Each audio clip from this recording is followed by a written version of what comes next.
હોળીનો તહેવાર ગુજરાતમાં વિવિધ પરંપરાઓ સાથે ઉજવાય છે, પરંતુ મહેસાણા જિલ્લાના વિસનગરમાં ખાસડા યુદ્ધની એક અનોખી પરંપરા વર્ષોથી જીવંત છે।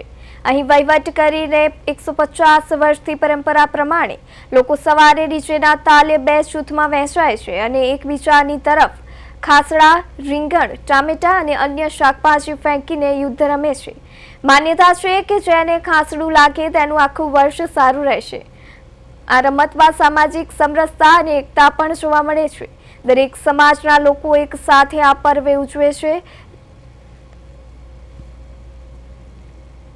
ધૂળેટીના પ્રસંગે સમગ્ર ભારત અને ગુજરાતીઓને ખૂબ ખૂબ મારી શુભેચ્છાઓ। વિસનગરની અમારી અનોખી પરંપરા છે।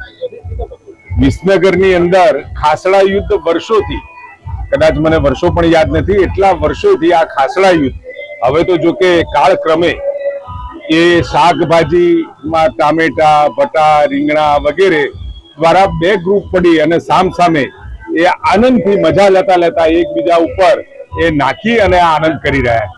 એટલે સ્વાભાવિક છે કે આ વિસનગરની અનોખી પરંપરા કાળક્રમે પણ આટલા વર્ષો પછી પણ ચાલુ છે। એટલા વર્ષોથી પરંપરા મારી ઉંમર 79 વર્ષ છે અને આ પરંપરાથી વર્ષોથી જોયા કરું છું। અહીંયા જે ગ્રુપ પડે છે, વિસનગરના જુવાનિયાઓ, બધા છોકરાઓ અહીંયા ભેગા થઈ અને હોળીને ધૂળેટી સારી રીતે મનાવે છે। આ વર્ષોની પરંપરા છે। અહીંયા એવું કહેવાય છે કે જેને આ ધૂળેટી દરમિયાનમાં કાસડા લોકો એને વાગે ને એનું વર્ષ સારું જાય છે। એટલે ગામના બધા જ જુવાનિયાઓ અહીંયા ભેગા થઈ અને સારી રીતે ધૂળેટી રમે છે।